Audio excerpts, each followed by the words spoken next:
नमस्कार। आज हम मशीन लर्निंग की दुनिया में एक कदम और गहरे उतर रहे हैं। आज बात करेंगे बाइनरी क्लासिफिकेशन की। सुनने में शायद थोड़ा टेक्निकल लगे, पर यह हमारे आसपास मतलब हर जगह इस्तेमाल होता है। ईमेल स्पैम फिल्टर से लेकर मेडिकल जांच तक। हमारे पास माइक्रोसॉफ्ट लर्न का एक बहुत अच्छा लेख है जो इसे समझाता है। तो आज हम इसी लेख के सहारे इस कॉन्सेप्ट को परत दर परत खोलेंगे। हमारा मकसद है इसे एकदम आसान बनाना। भाई ये कैसे काम करता है, इसे आंकते कैसे हैं और असल जिंदगी में इसका मतलब क्या है। तो शुरू करें। सबसे पहले ये समझ लेते हैं कि क्लासिफिकेशन जो है वो मशीन लर्निंग का एक सुपरवाइज्ड तरीका है। सुपरवाइज्ड इसका मतलब क्या हुआ? मतलब हम मशीन को पहले से लेबल किए हुए डेटा से सिखाते हैं। बिल्कुल वैसे ही जैसे मान लीजिए किसी बच्चों को तस्वीरों वाली किताब से जानवर पहचाना सिखाते हैं। देखो ये बिल्ली है, ये कुत्ता। मशीन भी उदाहरणों से सीखती है जहां सही जवाब उसे पहले से पता होता है। हाँ हाँ, बिल्कुल सही कहा। और उसमें भी बाइनरी क्लासिफिकेशन का मतलब तो बहुत ही सीधा है। मॉडल को किसी चीज को सिर्फ बस दो मुमकिन श्रेणियों में से एक में रखना होता है। जैसे सिक्का उछाला, हेड या टेल, है ना? यहाँ भी दो ही नतीजे होंगे, हाँ या ना, सही या गलत, क्लास ए या क्लास बी, या फिर कहें तो 1 या 0। अच्छा, जैसे लेख में भी उदाहरण है, क्या किसी मरीज को डायबिटीज है जिसे हम 1 मान ले, हम्म या नहीं है जिसे 0 मान ले। हम्म ये तो एकदम परफेक्ट बाइनरी क्लासिफिकेशन प्रॉब्लम हुई। हम्म सिर्फ 2 ही आउटकम है। लेख हमें इसे समझने के लिए एक बड़ा सरल सा उदाहरण भी देता है। हम्म किसी मरीज के ब्लड ग्लूकोज लेवल, जिसे एक्स कहा गया है, हम्म उसके आधार पर ये अनुमान लगाना कि उसे डायबिटीज वाई है या नहीं। हम्म और सीखने के लिए कुछ डेटा भी है जिसे हम ट्रेनिंग डेटा कहते हैं। देखें जरा क्या है ये। हम्म अगर ग्लूकोज 67 है तो डायबिटीज नहीं, यानी Y0। हम्म ग्लूकोज 103 तो डायबिटीज है Y1। हम्म ग्लूकोज 114 डायबिटीज है Y1। हम्म ग्लूकोज 72 नहीं है, Y0। हम्म ग्लूकोज 116 है, Y1। और ग्लूकोज 65 नहीं है, Y0। हम्म तो ये वो उदाहरण हो गए जिनसे मॉडल पैटर्न सीखने की कोशिश करेगा। हाँ, और इस ट्रेनिंग का असली मकसद कोई नियम रटना नहीं है, बल्कि एक ऐसा गणितीय फंक्शन या कह ले मॉडल बनाना है जो भविष्य में किसी नए मरीज का ब्लड ग्लूकोज लेवल एक्स देखकर उसे डायबिटीज होने की संभावना मतलब प्रोबेबिलिटी बता सके। और ये संभावना 0.0 मतलब बिल्कुल नहीं से 1.0 मतलब पक्का है के बीच का एक स्कोर होगा। अच्छा, तो ये सीधा हाँ या ना नहीं बताता, बल्कि एक संभावना स्कोर देता है। जैसे कि इस ग्लूकोज लेवल पर 70% चांस है डायबिटीज होने का, कुछ ऐसा। बिल्कुल, कोर आइडिया संभावना का ही है। जो अंतिम फैसला होता है ना, हाँ या ना वाला, वो उसी संभावना स्कोर के आधार पर लिया जाता है। तो फिर ये संभावना वाला मॉडल बनाने के लिए तरीके क्या हैं? लेख में लॉजिस्टिक रिग्रेशन का नाम लिया गया है। ये नाम थोड़ा कंफ्यूजिंग नहीं है? रिग्रेशन तो हम आमतौर पर वैल्यू प्रिडिक्ट करने के लिए सुनते हैं, जैसे घर की कीमत। हाँ, ये एक आम कंफ्यूजन है, सही पकड़ा। नाम में रिग्रेशन होने के बावजूद लॉजिस्टिक रिग्रेशन असल में क्लासिफिकेशन के लिए ही इस्तेमाल होता है। ये खास तरह का ऐसा एस आकार का गणितीय कर्व बनाता है। उसे सिग्मॉइड फंक्शन कहते हैं। ये फंक्शन इनपुट लेता है जैसे ब्लड ग्लूकोज और आउटपुट में 0 से 1 के बीच की संभावना देता है।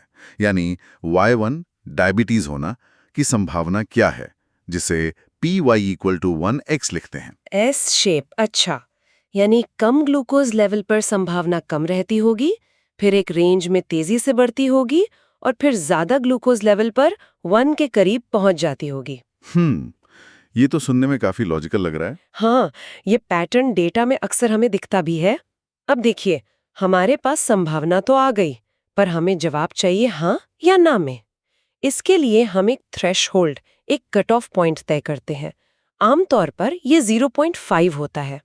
तो अगर मॉडल की बताई संभावना 0.5 है या उससे ज्यादा है, तो हम भविष्यवाणी करते हैं 1 यानी डायबिटीज है, और अगर 0.5 से कम है तो 0 यानी डायबिटीज नहीं है। अच्छा, जैसे लेख में बताया है, मान लीजिए किसी का ग्लूकोज लेवल 90 है। मॉडल ने गणना की और संभावना बताई 0.9। क्योंकि 0.9 हमारे 0.5 वाले थ्रेशहोल्ड से ज्यादा है, तो मॉडल का अंतिम फैसला होगा 1 मतलब डायबिटीज है। बस यही प्रक्रिया है। फीचर ग्लूकोज से संभावना जैसे 0.9 और संभावना से क्लास लेबल जैसे 1। ठीक है, तो मॉडल बन गया, सीख गया। लेकिन ये तो सिर्फ ट्रेनिंग डेटा पर हुआ ना। असली परीक्षा तो तब होगी जब इसे नया अनदेखा डेटा दिया जाए।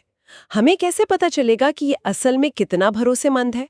कहीं ऐसा तो नहीं कि इसने सिर्फ ट्रेनिंग डेटा को रट लिया हो? बिल्कुल, बहुत ही जरूरी सवाल है ये। और यहीं पर मॉडल मूल्यांकन यानी मॉडल इवैल्यूएशन की भूमिका आती है। इसके लिए हम क्या करते हैं कि शुरू में ही कुछ डेटा बचाकर रख लेते हैं जिसे मॉडल ने ट्रेनिंग के दौरान देखा ही नहीं होता है। इसे वैलिडेशन डेटा या टेस्ट डेटा कहते हैं।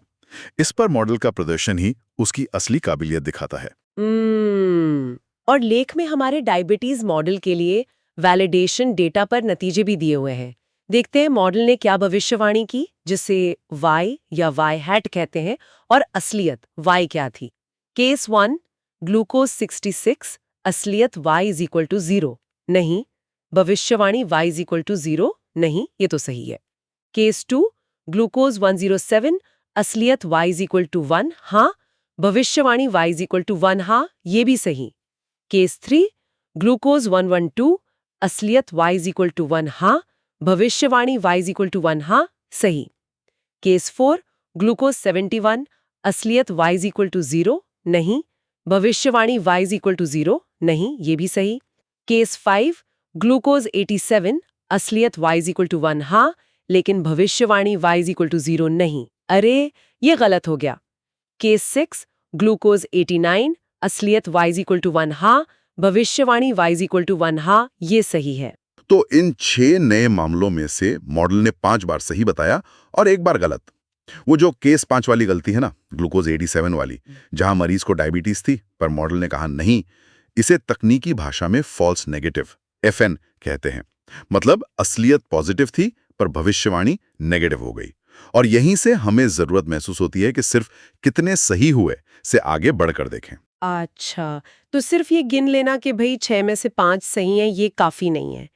यहीं पर वो कंफ्यूजन मैट्रिक्स आता है जिसके बारे में लेख बात करता है। नाम तो बड़ा दिलचस्प है इसका। हाँ, नाम थोड़ा अजीब लग सकता है पर यह मैट्रिक्स बड़े काम की चीज है।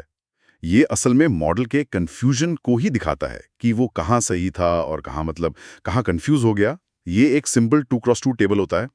पहला है ट्रू नेगेटिव्स TN, मतलब मॉडल ने सही कहा नहीं, असलियत 0 थी और भविष्यवाणी भी 0 हुई। हमारे उदाहरण में केस 1 और 4 ऐसे थे, तो TN हुए 2। फिर है फॉल्स पॉजिटिव्स FP, मॉडल ने गलत कहा हाँ, असलियत 0 थी पर भविष्यवाणी 1 हो गई। इसे टाइप 1 एरर भी कहते हैं। हमारे उदाहरण में ऐसा एक भी केस नहीं था, तो FP = 0। फिर तीसरा फॉल्स नेगेटिव्स FN, मॉडल ने गलत कहा नहीं, असलियत 1 थी पर भविष्यवाणी 0 हो गई। ये हमारा केस 5 था। इसे टाइप 2 एरर भी कहते हैं, तो FN = 1।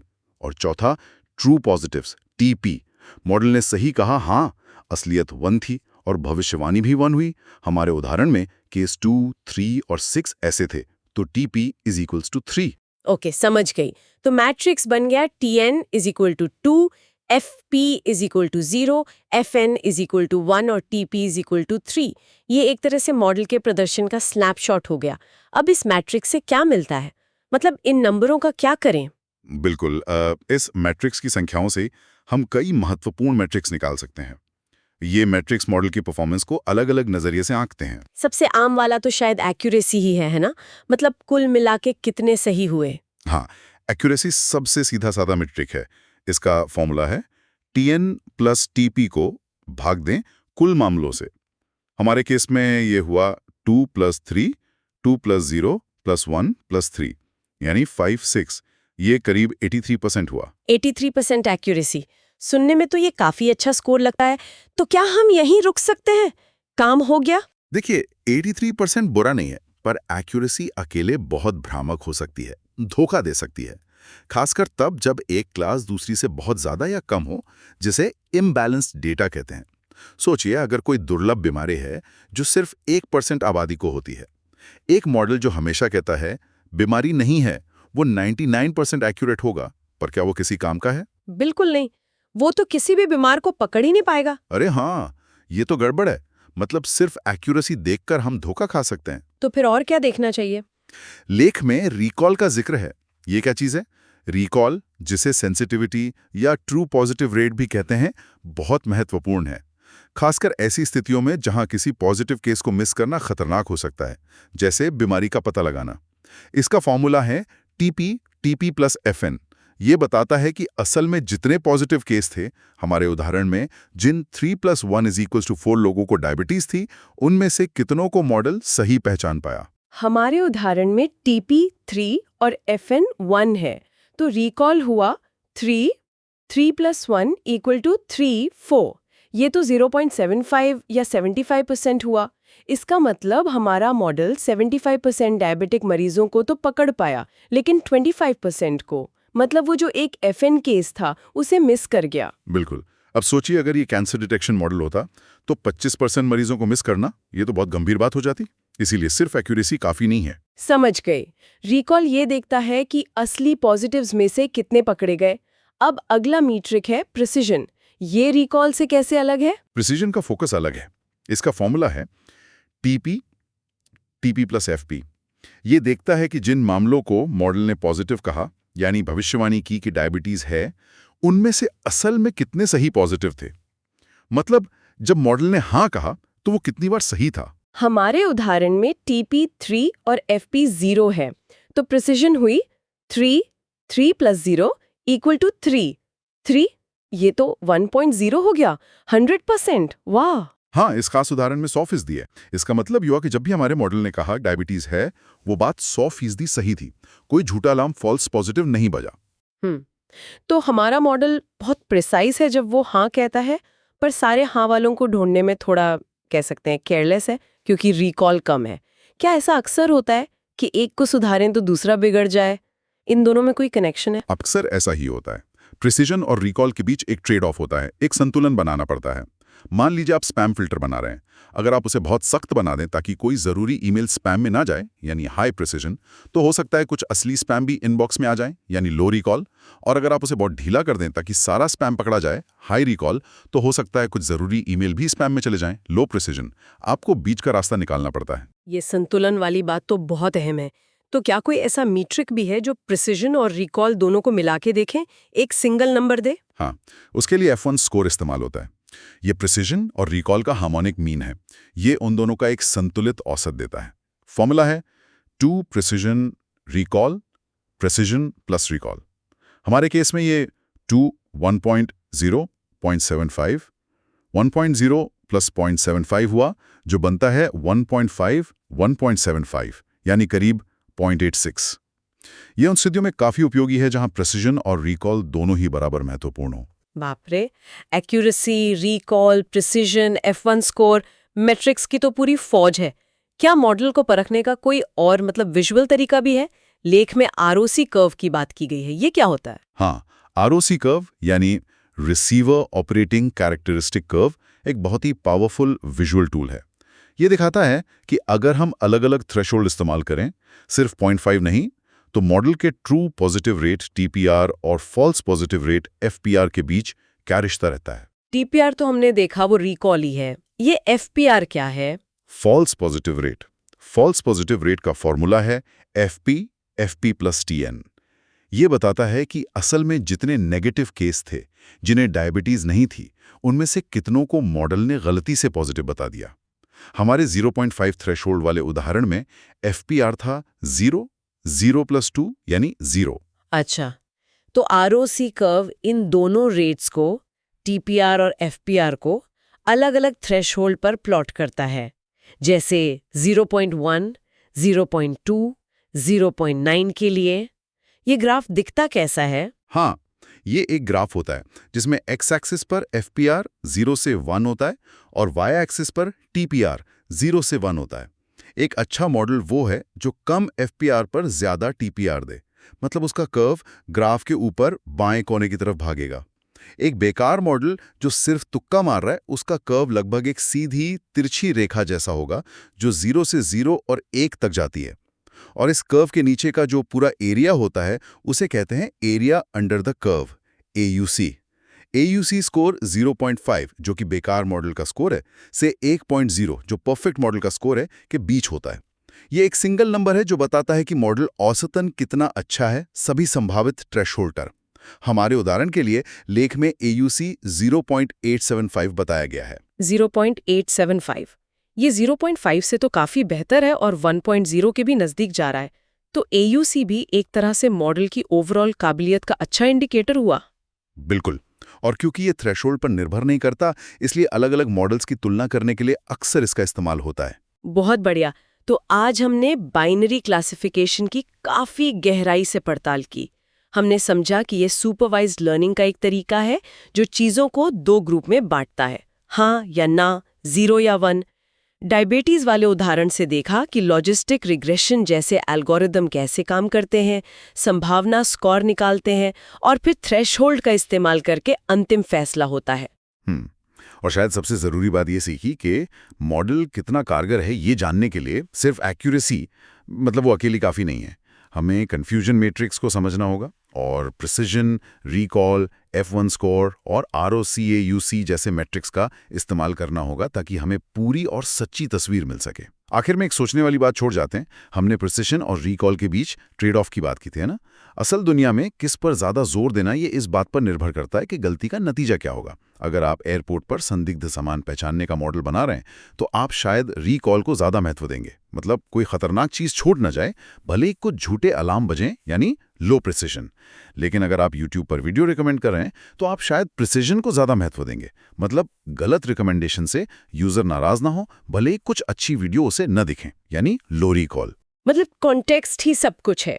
किस काम के लिए मॉडल बन रहा है ये तय करेगा कि प्रिसिजन ज्यादा जरूरी है या रिकॉल, और ये भी कि हम सिर्फ 0.5 वाले थ्रेशोल्ड पर अटके नहीं हैं। जरूरत के हिसाब से इसे एडजस्ट करके प्रिसिजन और रिकॉल के बीच का संतुलन बदला जा सकता है। एकदम सही। थ्रेशोल्ड को ट्यून करना भी मॉडल को बेहतर बनाने का एक अहम हिस्सा है। तो ये थी हमारी आज की बातचीत बाइनरी क्लासिफिकेशन पर माइक्रोसॉफ्ट लर्न के लेख के आधार पर। उम्मीद है ये जानकारी आपके लिए उपयोगी रही होगी और आपको इस विषय की बेहतर समझ मिली होगी।